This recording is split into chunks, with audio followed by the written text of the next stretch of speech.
He never thought buying my dream home would turn into a total nightmare. When he signed those papers, he felt this incredible wave of relief. He believed he was finally safe. He believed he was free. But he was so wrong. Because the day he moved in, the house moved into, at first, everything seemed harmless. He got a little welcome letter, a friendly smile from the house president.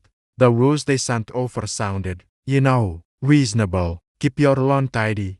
Don't leave trash out. Simple stuff. But very slowly, those rules started to feel less like guidelines and more like weapons. It started small. A warning letter for my trash can being, and I kid you not, 1 inch too visible from the street. Then another letter because my lawn was, quote, slightly uneven. Honestly, he laughed at first. He just thought, okay, these people are a little strict, no more big deal. But then the fines started. $50, $100, $250. And every single letter ended with the same chilling sentence, failure to comply may result in further action. Further action. Those 2 words started to haunt me. They echoed in my head, and he had no more idea what they actually meant.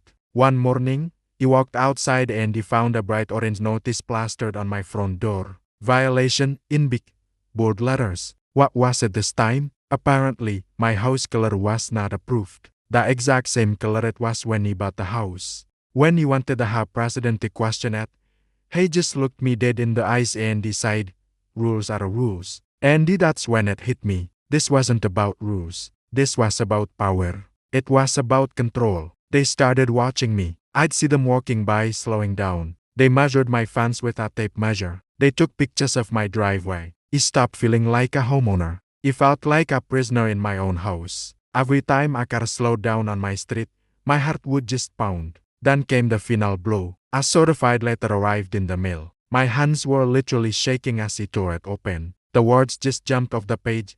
Legal action pending. They were threatening to put a lien on my home. They were threatening foreclosure. Foreclosure. Over some grass. Over some paint. Over the need for absolute control. I couldn't sleep. I couldn't eat. My dream home had become a source of constant anxiety. Every knock on the door, every car that pulled up, felt like the end. But then, after weeks of living in fear, something inside me just snapped. I stood in my living room and I thought, why am I so scared? This is my house. I worked for this. I own this. That's when he decided to fight back. He started reading. He spent hours online, in the library, studying every hot law he could find, both state and local. He dug through all my old emails. He saved every single threatening letter. He documented everything. Timestamps, photos, conversations. He built a case.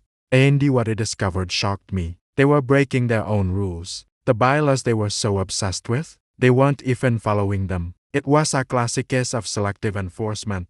They were handing out illegal fines without proper procedure. They weren't giving anyone proper hearings. They were banking on fear. They were counting on people's silence. But he wasn't going to be silent anymore. He requested a spot at the next high meeting. When it was my turn to speak, my voice was shaking. But he spoke. He laid out all my evidence. He showed them the proof. He quoted their own bylaws back to them, chapter and verse. He asked questions they simply couldn't answer. You could have heard a pin drop in that room. The entire board went quiet. The House president, the same man who told me rules are rules, wouldn't even look at me. He just stared down at the table. A few weeks later, the letters stopped. The fines disappeared from my account. The threats completely vanished. He didn't just win a fight over a painkiller. He won my freedom back. And today, when you look at my house, you don't see fear anymore. You see strength. You see a home he fought for. So if you're watching this, and your house is trying to break you, trying to make you feel small in your own home, remember this, they only have the power that you give to them. Knowledge is your best weapon. Stand up, speak out, and fight back, because your home should be your safe place, not your prison. Thanks for listening to my story. If this helped you, please consider liking and subscribing for more. Stay strong out, sir.